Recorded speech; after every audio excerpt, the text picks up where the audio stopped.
Right now, somewhere in the world, money is moving without a single bank knowing about it. No teller, no wire transfer, no permission asked. Just a string of numbers jumping from one person to another in seconds. You've heard the word 1,000 times: cryptocurrency, Bitcoin, crypto. It shows up on the news, in headlines, in conversations you half follow at the dinner table. But what's really happening is far stranger than the price charts suggest. Because to understand cryptocurrency, you first have to understand a quiet problem that money has always had: trust. Think about the last time you swiped your debit card at a drive-thru. You didn't hand over anything real, no gold, no paper even. You sent a message, and somewhere behind the scenes, your bank checked its records, confirmed you had the money, and updated a number.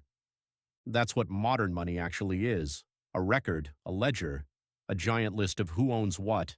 And for centuries, someone had to keep that list: a bank, a government, a trusted middleman standing in the center, promising the numbers are honest. But here's the uncomfortable question: what if you didn't need them? That's the idea that lit the fuse. In 2008, as the financial crisis was tearing through the American economy and banks were collapsing, a mysterious figure known only as Satoshi Nakamoto published a 9-page document, a white paper. It described a new kind of money that no bank would control, no government would print, no single person could shut down. The name of that money was Bitcoin, and the idea underneath it was called blockchain.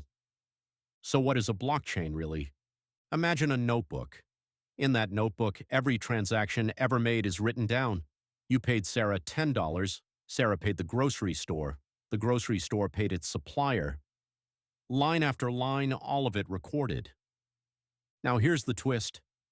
Instead of one bank holding that notebook in a vault, thousands of identical copies exist on thousands of computers all around the world.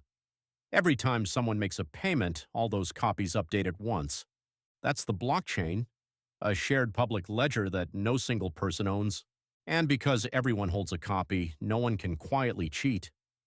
If you tried to erase a debt or invent money you don't have, every other copy would disagree with you instantly.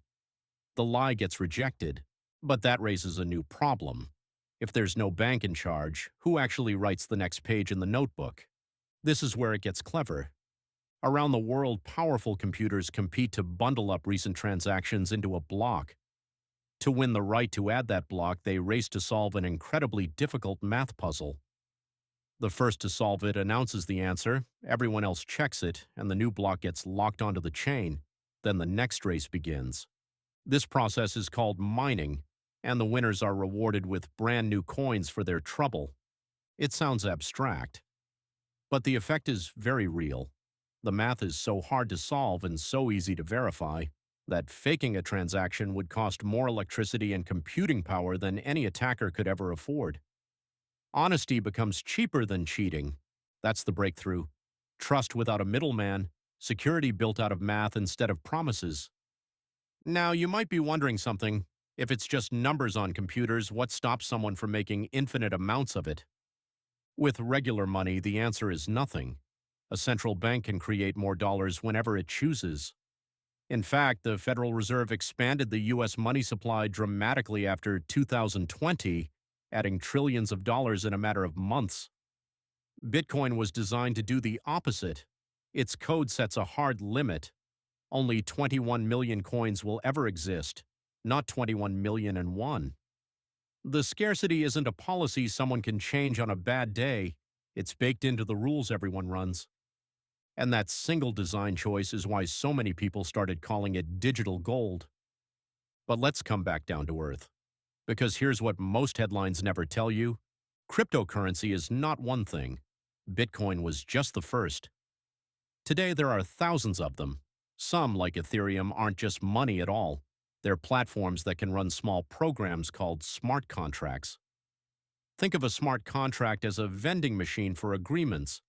You put money in, and if the conditions are met, it automatically delivers the result. No lawyer, no bank, no waiting. And yet, for all that power, crypto carries real risk. The prices swing wildly. A coin can lose half its value in a week. Scams are common. And unlike the cash in your checking account, most crypto isn't insured. If you lose the password to your digital wallet, there is no customer service line to call. The money is simply gone. So, what does all of this actually mean for you? It means the money in your pocket, the number in your bank app, was always just a record someone else agreed to keep. Cryptocurrency asked a simple, radical question: what if we could all keep that record together? You don't have to buy a single coin to see why that matters, because the next time you swipe your card and watch a number change, you'll understand what you're really trusting: not the paper, not the metal, just an agreement about who owns what. And for the first time in history, that agreement no longer needs a bank in the middle. Right now, somewhere in the world, money is moving without a single bank knowing about it. And now you know exactly how.